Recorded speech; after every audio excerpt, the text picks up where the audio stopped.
memilih metode persalinan nih dok, orang kan Ya. biasanya ada beda-beda sampai ada pendapat yang kalau misalnya lahiran pervaginan itu normal nih sudah menjadi seorang ibu, sedangkan kalau misalnya lahiran dengan operasi sesar tuh belum jadi ibu yang seutuhnya gitu dok.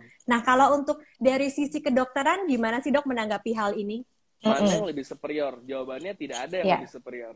Pertama itu Wah, ya, tidak tidak ada ada. mana yang Oke. lebih superior.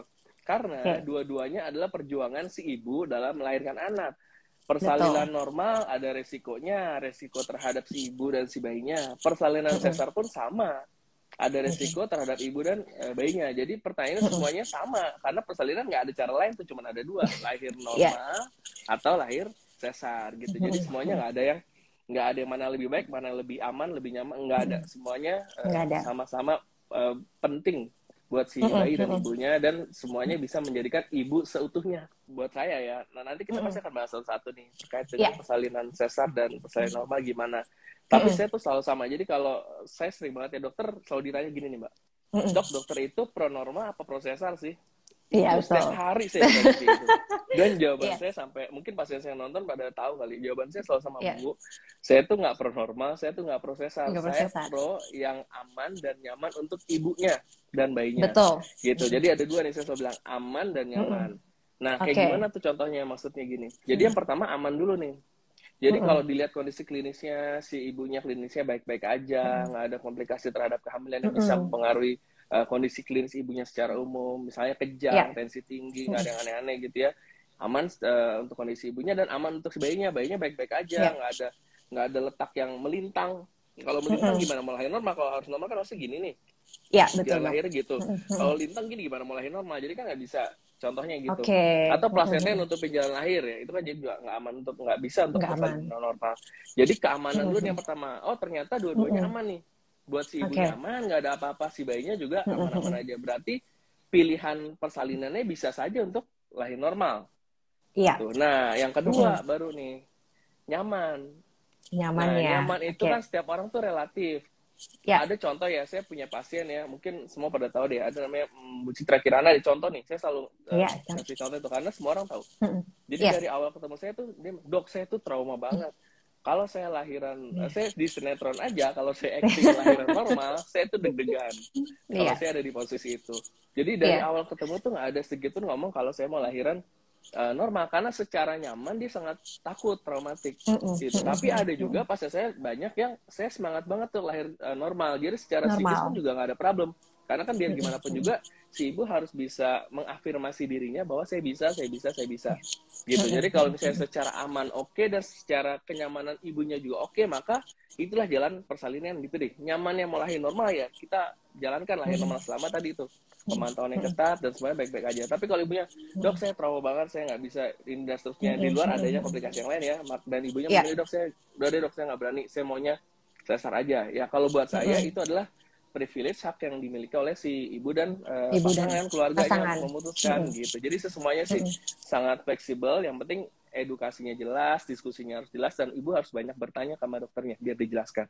Kalau misalnya nih ada ibu-ibu mungkin panas di rumah yang mungkin masih awam, belum tahu, mungkin belum banyak bertanya. Sebenarnya apa sih perbedaan signifikan antara kedua metode persalinan ini, dok? Oke, jadi yang pertama nih, persalinan normal itu seperti apa? Persalinan normal pertama ya, kan tadi kalau sesar lewat perut, kalau normal lewat jalan lahir, lewat vagina. Gitu. Nah, persalinan normal kapan bisa terjadi? Pertanyaannya wallahu alam. Nggak ada yang tahu, karena kan kita nggak tahu mulusnya kapan. Hanya Tuhan yang tahu tuh kapan terjadi mulusnya. Tapi biasanya diprediksi antara 37 sampai 40 minggu. Seringkali di 38, 39 si ibu mulai merasakan mulus. Jadi kita nggak bisa prediksi tuh kapan. Terkait dengan waktu ya kapan, nggak ada yang tahu tuh. Tapi kalau misalnya persalinan sesar tuh ada dua nih. Sesar yang terencana sama sesar yang darurat. Kalau sesar yang terencana tadi yang misalnya ada segala macam alasan sehingga si ibu diputuskan untuk melahirkan sesar, maka sesarnya bisa direncanakan, bisa pilih tanggal cantik, jamnya disesuaikan sesuai jadwal, dan direncanakan biasanya di 38 minggu. Kenapa 38 minggu? Karena secara usia kehamilan sudah cukup bulannya dan belum sampai terlalu tua, tanda kutip ya, terlalu tua, 39 atau 40, takutnya nantinya mules. Gitu. Sedangkan sesarnya kan yang direncanakan, bukan sesar yang darurat. Kalau sesar yang darurat tadi bisa kapan aja. mau sekarang habis kita ketemu langsung sesar itu bisa terjadi. Jadi bicara tentang timing dulu nih pertama. Jadi timingnya kalau persalinan normal kita nggak tahu kapan. Kalau persalinan sesar ada dua, sesar terencana dan sesar darurat. Terencana bisa dijadwalkan di 38 minggu, kalau darurat bisa kapan saja. Gitu. Nah, prosesnya tadi yang satu lewat vagina, yang satu lewat perut.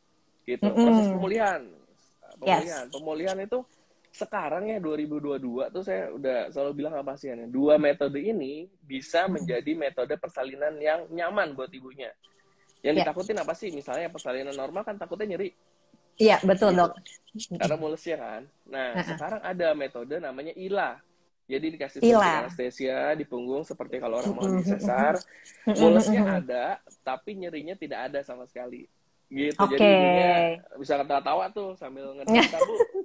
Ayo kita ngedan gitu, baru ibunya ngedan gitu. Jadi nyaman banget. Dan habis lahiran misalnya harus ada yang perlu dijahit vaginanya, betrobekan, ibunya juga bisa sambil IMD menyusui si bayinya sambil ketawa-tawa ngobrol-ngobrol sama suaminya, itu nyaman banget. Jadi nggak ada kekhawatiran kalau persalinan normal itu pasti bisa traumatik akibat nyeri, karena ada opsi untuk ILA. Nah, kalau sesar juga sama, proses pemulihan sekarang juga udah canggih tuh kan, pada tahu tuh RX. RX yang baru ya dok ya. Heboh itu gara-gara saya disuruh joget-joget sama si Bu Cherry Bell itu kan. Iya betul. Jadi satu Nusantara jadi ngomongin RX. Nah, itu juga sama. Sesar yang dengan menggunakan metode RX, ibunya bisa pulih, bahkan 6 jam pasca operasi udah bisa jalan-jalan, sudah bisa mandi, udah bisa mengurusi anak, udah bisa happy telepon sana sini ngabarin saya udah lahiran dan seterusnya. 2 hari udah pasti pulang. Gitu. Jadi dua persalinan sebenarnya secara kenyamanan semuanya bisa digapai lah dengan metode yang gitu. Jadi sebetulnya sih makanya saya bilang nggak ada mana yang lebih superior. Yang satu bilang ini ibu seutuhnya, ini kurang seutuhnya, nggak ada. Iya, nggak ada gitu ya dok ya. Ibu yang seutuhnya, benar. Kita selalu lihat dalam kondisi kehamilan itu dari dua sisi ya, dari sisi si ibunya dan sisi si kehamilannya. Ada nggak penyulit atau sebutnya komplikasi dalam kehamilan tersebut yang bisa menjadi kontraindikasi atau nggak boleh untuk lahir normal? Contoh misalnya dari sisi ibu nih. Ibunya tiba-tiba tensinya tinggi sekali, kemudian sampai dengan kejang. Nah, ternyata kejangnya itu karena ada namanya eklamsia. Gitu. Nah, eklamsia itu penyebabnya apa sih? Karena kehamilannya. Sehingga treatmentnya apa obatnya? Ya lahirkan bayinya. Nah, kalau misalnya kondisi tersebut kan emergency, mengancam nyawa ibunya. Sehingga kita harus segera putuskan untuk lahirkan bayi dengan cara yang secepat-cepatnya. Caranya gimana? Ya kalau untuk lahir cepat, paling cepat dengan cara saya nggak mungkin lahir normal. Normal kan mulusnya belum ada, diinduksi dulu ada proses muka, nggak mungkin. Kalau sesar cepat sekali gitu, bahkan mungkin 15-20 menit udah selesai tuh proses persalinannya gitu. Nah, jadi kalau dari komplikasi itu contoh ya, contoh ekstrimnya. Gitu. Atau misalnya ibunya pernah kecelakaan atau ada penyakit di tulang belakangnya. Dari dokter ortopedinya juga disarankan nggak bisa nih Bu, nanti kalau ibu lahir normal ibunya harus posisi begini begitu, nanti beresiko mengganggu sih kestabilan tulang belakangnya, malah bisa jadi cedera yang berlanjut dan seterusnya. Maka dari sisi ibu tidak bisa tuh untuk lahir normal, padahal bayinya sih baik-baik aja, baik-baik saja. Nah, sisi yang keduanya, misalnya contoh itu tadi Ibu ya, sekarang kita lihat dari bayinya. Nah, misalnya